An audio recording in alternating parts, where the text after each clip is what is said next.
अगर मैं आपसे कहूं कि एक अनजान आदमी जिसने कभी भारत की मिट्टी तक नहीं देखी, उसने सिर्फ 5 हफ्तों में एक ऐसी लाइन खींच दी जिसने लाखों लोगों की किस्मत बदल दी। सवाल यह है, क्या यह सिर्फ एक एडमिनिस्ट्रेटिव डिसीजन था या इसके पीछे कुछ ऐसे फैसले लिए गए जो आज तक छुपाए गए हैं? और सबसे बड़ा सवाल, क्या सच में सब कुछ अचानक हुआ था या ये सब पहले से तय था? 15 अगस्त 1947 देश आजाद हो रहा था। लोग सड़कों पर थे, जश्न था, नारे थे, उम्मीद थी। लेकिन इसी समय कुछ बंद कमरों में कुछ ऐसे फैसले लिए जा रहे थे जिनकी आवाज बाहर तक नहीं पहुंच रही थी। एक टेबल, उस पर फैला हुआ नक्शा और एक छोटी सी पेंसिल, यही थी वो जगह जहां भारत का भविष्य लिखा जा रहा था। सर सिरिल रैडक्लिफ, एक ब्रिटिश लॉयर जिसका भारत से कोई लेना देना नहीं था। ना उसने यहां की जमीन देखी, ना यहां के लोग समझे। फिर भी उसे दे दिया गया सबसे बड़ा काम, भारत और पाकिस्तान की सीमा तय करना। समय कितना दिया गया? सिर्फ 5 हफ्ते, 35 दिन। अब जरा सोचिए, 4,50,000 स्क्वायर किलोमीटर जमीन, हजारों गांव, लाखों लोग, और फैसला सिर्फ कागज और पेंसिल से। रैडक्लिफ एक कमरे में बैठा, उसके सामने थे पुराने नक्शे और 1941 की सेंसस रिपोर्ट। ना ग्राउंड रियलिटी, ना कल्चरल अंडरस्टैंडिंग, बस नंबर्स और उन नंबर्स के आधार पर खींची गई एक सीधी लाइन। लेकिन यहां एक सवाल उठता है, क्या सच में यह फैसला सिर्फ नंबर्स पर लिया गया था या कहीं ना कहीं इसमें इन्फ्लुएंस भी शामिल था? क्योंकि इसी दौरान दिल्ली में एक और कहानी चल रही थी। क्लोज डोर्स के पीछे लॉर्ड माउंटबैटन और जवाहरलाल नेहरू के बीच लगातार मीटिंग्स हो रही थी। कोई ऑफिशियल रिकॉर्ड नहीं, कोई पब्लिक डिस्कशन नहीं, बस प्राइवेट कॉन्वर्सेशंस जहां नक्शे बदले जा रहे थे और फैसले तय हो रहे थे। अब ध्यान देने वाली बात यह है, रैडक्लिफ अकेला फैसला नहीं ले रहा था, उस पर प्रेशर था, टाइम का प्रेशर, पॉलिटिकल प्रेशर और शायद कुछ स्पेसिफिक एक्सपेक्टेशंस भी। 12 अगस्त 1947 रैडक्लिफ ने अपना फाइनल बाउंड्री अवार्ड तैयार कर लिया। उसने ये रिपोर्ट दे दी लॉर्ड माउंटबैटन को। अब यहां कहानी में आता है एक ट्विस्ट। अगर फैसला 12 अगस्त को तैयार था तो उसे पब्लिक कब किया गया? 17 अगस्त को, यानी इंडिपेंडेंस के 2 दिन बाद। क्यों? ऑफिशियल रीजन दिया गया ताकि इंडिपेंडेंस डे के सेलिब्रेशंस डिस्टर्ब ना हो। लेकिन असल में क्या हुआ? 15 अगस्त को लोग जश्न मना रहे थे और उन्हें यह तक नहीं पता था कि उनका घर किस देश में आने वाला है। फिर 17 अगस्त की सुबह जब बाउंड्रीज अनाउंस हुई तो अचानक लोगों को पता चला, मेरा गांव अब दूसरे देश में है, मेरा घर अब मेरा नहीं रहा। और यहीं से शुरू हुआ इतिहास का सबसे बड़ा माइग्रेशन। लोगों ने अपने घर छोड़े, सिर्फ एक बिस्तर, एक गठरी लेकर निकल पड़े। कहीं ट्रेनें भरी हुई थी, कहीं सड़कों पर अनगिनत भीड़। लेकिन यह सिर्फ माइग्रेशन नहीं था, यह डर था, यह अनिश्चितता थी। और धीरे धीरे यह बदल गया हिंसा में। अब सवाल और गहरा हो जाता है, क्या यह सब अवॉइड किया जा सकता था? अगर बाउंड्रीज पहले बता दी जाती तो क्या हालात अलग होते? या फिर यह डिले भी एक स्ट्रैटेजी थी? और सबसे अहम बात, क्या बाउंड्री लाइन सच में फेयर थी या कहीं ना कहीं उसे जानबूझकर बदला गया था?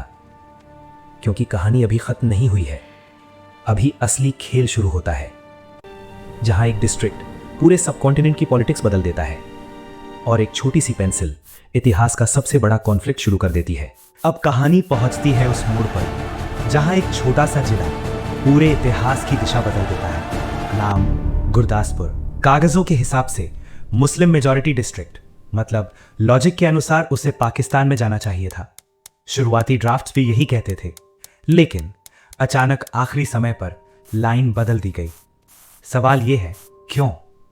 यहीं से शुरू होती है सबसे कंट्रोवर्शियल लेयर।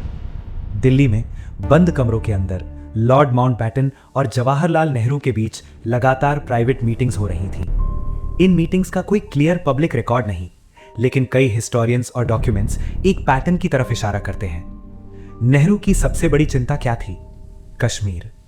अगर गुरदासपुर पाकिस्तान चला जाता तो इंडिया के पास कश्मीर तक डायरेक्ट लैंड एक्सेस नहीं बचता, यानी कश्मीर प्रैक्टिकली अनरीचेबल हो जाता। अब ध्यान दीजिए, गुरदासपुर ही वो गेटवे था जिससे कश्मीर तक सड़क जाती थी, और यहीं सब कुछ बदल गया। कहा जाता है इन प्राइवेट डिस्कशंस के बाद माउंटबैटन ने रैडक्लिफ पर प्रेशर डाला। कोई रिटन ऑर्डर नहीं, कोई ऑफिशियल इंस्ट्रक्शन नहीं, लेकिन इन्फ्लुएंस मौजूद था। और फिर रैडक्लिफ ने अपनी पेंसिल उठाई और एक हल्की सी मूवमेंट से गुरदासपुर को इंडिया की तरफ कर दिया। बस इतना सा चेंज, लेकिन इसका असर आज तक चल रहा है। कश्मीर इशू, जिसने 3 वॉर्स देखे, हजारों जानें ली, उसकी जड़ यहीं से जुड़ती है। अब एक और लेयर समझिए। मोहम्मद अली जिन्ना की तरफ से इस फैसले का विरोध हुआ। उनका मानना था कि यह डिसीजन अनफेयर है, लेकिन तब तक बाउंड्री फाइनलाइज हो चुकी थी। अब सवाल और बड़ा हो जाता है, क्या यह सिर्फ स्ट्रेटेजिक डिसीजन था या फिर एक पॉलिटिकल कॉम्प्रोमाइज? लेकिन कहानी यही नहीं रुकती। एक और जगह, एक और रात और एक और प्रेशर। फिरोजपुर, यहां थे इंपॉर्टेंट हेडवर्क्स, पानी का कंट्रोल। शुरुआत में यह एरिया पाकिस्तान की तरफ माना जा रहा था, लेकिन फिर एक अनएक्सपेक्टेड ट्विस्ट आया। बीकानेर के महाराजा गंगा सिंह ने माउंटबैटन को साफ शब्दों में कहा, अगर फिरोजपुर इंडिया को नहीं मिला तो वो पाकिस्तान के साथ जाने पर विचार करेंगे। अब सोचिए, एक प्रिंसली स्टेट का डिसीजन पूरे पॉलिटिकल बैलेंस को बदल सकता था। माउंटबैटन के सामने डिलेमा था, और फिर एक बार फिर रैटक्लिफ की पेंसिल चली।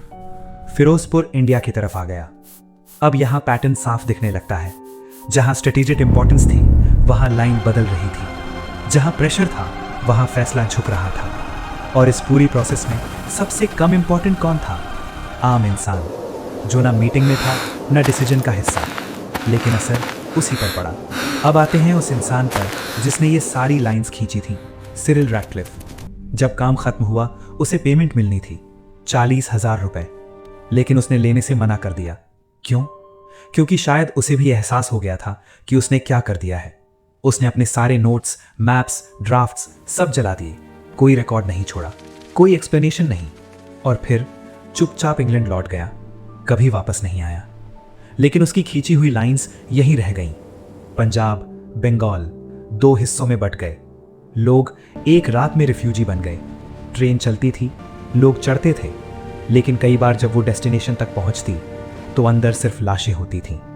किसी ने अपना घर खोया, किसी ने अपना परिवार, किसी ने अपनी पहचान। औरतें सबसे ज्यादा सफर कर रही थीं। हजारों केसेस, किडनैपिंग, वायलेंस, लेकिन उनकी कहानियां कभी पूरी तरह सामने नहीं आई। अब यहां रुककर सोचिए, क्या ये सब सिर्फ एक लाइन की वजह से हुआ, या उन डिसीजंस की वजह से जो बंद कमरों में लिए गए? एक पेंसिल, 5 हफ्ते, कुछ सीक्रेट मीटिंग्स, और नतीजा इतिहास का सबसे बड़ा ह्यूमन डिस्प्लेसमेंट। लाखों मौतें, करोड़ों बेघर।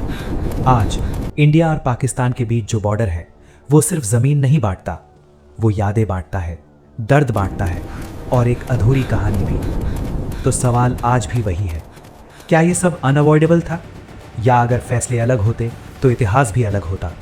क्योंकि कभी कभी एक छोटी सी लाइन सिर्फ नक्शे पर नहीं, पूरी पीढ़ियों की किस्मत पर खिंच जाती है।